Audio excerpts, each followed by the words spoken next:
As many of you know, I have been a youth soccer coach for a very long time. I hung up my whistle maybe about 2 years ago after coaching for 28 years. I love the game of soccer. I love sports in general football, baseball, basketball, any team sport. It lights me up, it excites me. But I have this unique perspective because I was a soccer coach for a long time. And there's just something magical about being a part of a team sport. You're a part of a system, you're part of a process. You, as an individual player, have to fit in and be able to bring your skill sets to the table or the field, in this case, the pitch. And you have to fit in the dynamic of other players that have certain levels of skills and abilities.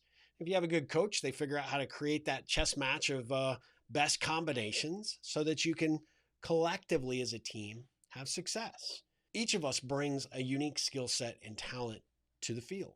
And what I love about that is there is so many lessons that a youth player can take away from what it means to be a part of a team. You know, they have that old adage, there's no I in team. Yeah, that's absolutely correct. There is not. But there are, unfortunately, some people that pull out a team, the me. And what I mean by that is looking at the parents of this generation of kids, how all of a sudden almost everybody believes their kid's a superstar. They are the next, Mia Hamm. They're the next, LeBron James. And they push and push and push that kid to the point where they have extra trainings and support, that, do outside of the team dynamic in an effort to build up confidence and to create a skill, a dynamic, if you will, that their kid is somehow magically gifted more so than their teammates. And this creates a problem. Number one, it puts the kid up on a pedestal to make them think they are so much better than they probably truly are. Number two, it actually shows the player that they're somehow more important than the team. Also, creates conflict for that player to recognize that if they don't do well, somehow that is their fault because they were supposed to be the superstar. They're the gifted one. And of course, when you have parents that complain, and I see it all the time, they complain about the coach. Yeah, it was the coach's fault. No, it's actually the parent's fault. I have a good friend that has a couple of kids in soccer, always tapping me for advice and guidance. But they push their kids to the point where you can see the magic is out of their eyes. They look at it as a job. They no longer show up to practice to hang out with their buddies because now they have an expectation of winning. And the organization that they belong to, don't get me started on select soccer programs, but I could definitely do a whole nother video on that. But the reality is, winning is all that matters. And that dynamic is only setting those kids up for failure. The reality is that because the parents have lofted them up into this pedestal and they believe that there is only one goal and one outcome, which is to win at all costs, you have these kids that went from really sweet players to now prima donnas who don't even love the game. They're there because their parents are paying a lot of money for them to be there. And when they show up, they think they are God's gift, and they are not. I've seen them play. They're excellent, but they're not any better than their teammates. But you see the difference in attitude, which means that you have one or two players on that team that think they are the best, which means they think less of everybody else around them, and you no longer have a team. We may all show up. We may put 11 players out there, but we don't have 11 players playing together. The life lessons that we teach our kids as adults, whether we're a coach or we're a parent, especially in a team dynamic, is so critical. In the moment that you let that ego get conflated and you let it increase and grow to the point that somehow they're just a little bit better or maybe a lot better, in your opinion, of their teammates, or they should be on the next team because that team is so much better than this current team, you are taking the joy of the game away from them.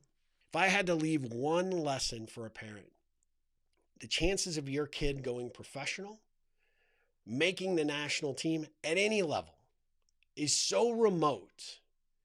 Yet so many people put all of their emphasis on that's where they're going, that's what they're doing. And they live vicariously through the exploits of their children.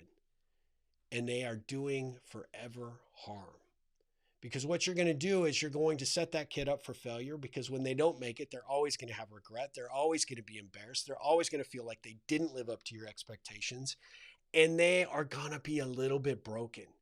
But the problem is that little bit of broken is going to go follow them into their academic career. It's going to follow them out into the working world.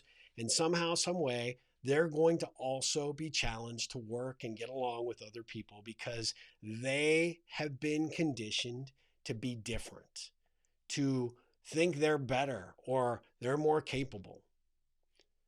I came from a dynamic when I was a youth player. I was really, really good.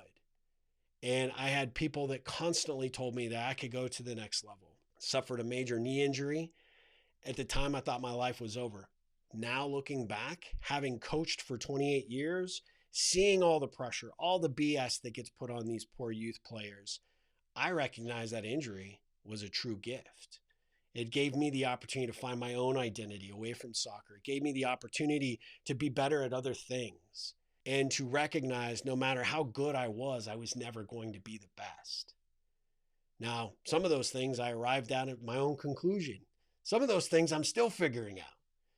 But I guess my whole reason for making this video is that if you have kids in youth sports on any level, you've got to stop pushing them to be the best and let them be the best version of themselves, the best players.